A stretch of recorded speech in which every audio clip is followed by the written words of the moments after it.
Alors Guillaume Delucé, agriculteur sur le Nord-Charente. Je suis associé avec mon père en GAEC sur une exploitation qui fait à peu près 340 hectares. Une grosse partie en culture sèche et à peu près une cinquantaine d'hectares qu'on peut irriguer. L'irrigation est une partie sur de la petite terre de groix avec de faibles potentiels.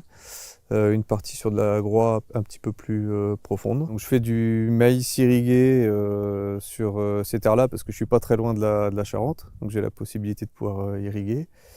Donc c'est pas des gros potentiels en maïs, on est très dépendant de l'irrigation. Donc voilà, sinon après sur le reste de l'exploitation, je fais du blé, de l'orge, du colza, des pois, du tournesol, du soja, du millet, bon, pas mal de choses.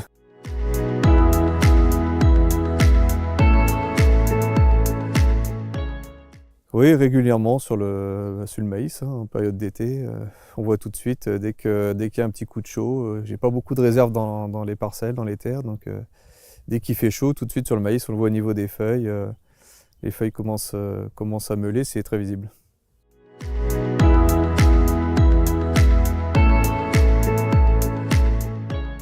J'ai entendu parler du produit par mon conseiller, Adrien.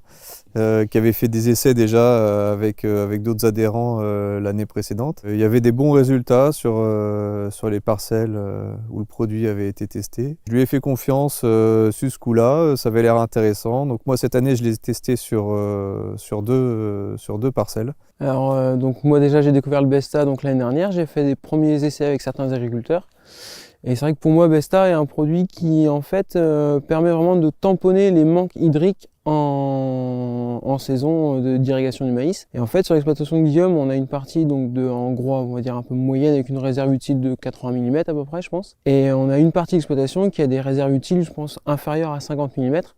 Et du coup on sait que tous les ans malgré l'irrigation quand on vient tous les 7 jours, quand on revient le maïs est déjà stressé. Donc en fait vraiment je lui ai conseillé d'appliquer le Besta car ça, pour moi l'objectif est vraiment de venir tamponner ce stress hydrique entre les deux tours d'eau.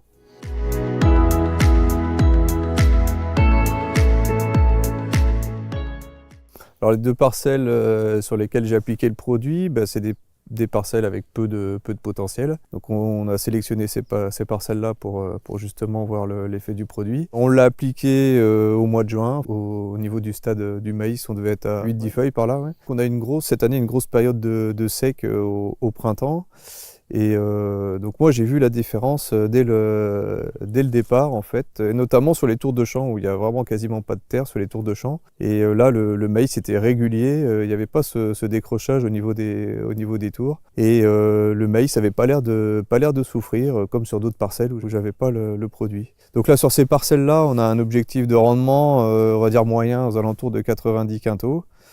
L'objectif c'était de ne pas faire moins, d'essayer de faire mieux. Au niveau du déclenchement de l'irrigation, on a réussi en fait à retarder les premiers apports d'eau parce que visuellement le maïs n'avait pas l'air de souffrir, quoi. Visuellement c'était net. On a vraiment vu la différence avec les autres parcelles. Donc on a attendu en fait pour déclencher l'irrigation. On a eu une grosse pluie à la fin du mois de juin qui a rechargé les sols. Et donc ça a été bénéfique tout de suite pour le maïs. Et après on a poursuivi l'été avec l'irrigation. Donc on a gagné un petit temps sur l'irrigation au départ. Moi c'est des parcelles qu'en fait ils sont au bord de ma route donc je passe tout le temps devant. Et vraiment cette année la parcelle de groix moyenne a complètement décroché sur fin juin avant le retour de l'eau. Alors qu'on voit vraiment que l'effet, au niveau des parcelles qui ont été appliquées en Besta, on a vraiment vu la différence où le maïs en fait n'avait aucun symptôme de stress hydrique. On avait des feuilles qui étaient bien étalées, un maïs qui respirait la santé, alors qu'à côté, en meilleure terre, avec une meilleure réserve, le maïs avait déjà entamé à rentrer en phase de stress hydrique, quoi.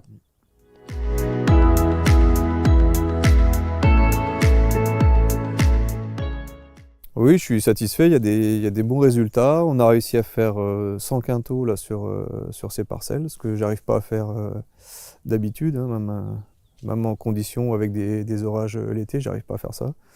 Donc non, c'est vraiment un bon objectif cette année. Surtout d'autant plus que cette année, sur le secteur, en maïs irrigué, on a un décrochage entre 10 et 20 quintaux. Et là, sur les parcelles, on fait plus 10 comparé à notre objectif. Donc c'est que du bonheur. Ouais, très intéressant.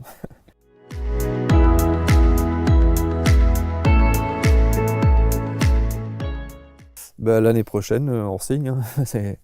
On va continuer. Donc, il y a eu des bons résultats cette année. Voilà, les terres, c'est toujours les mêmes l'année prochaine. Donc, on continue. Moi, l'objectif, ce sera de convaincre mes autres agriculteurs d'utiliser le Besta et aussi mes autres collègues.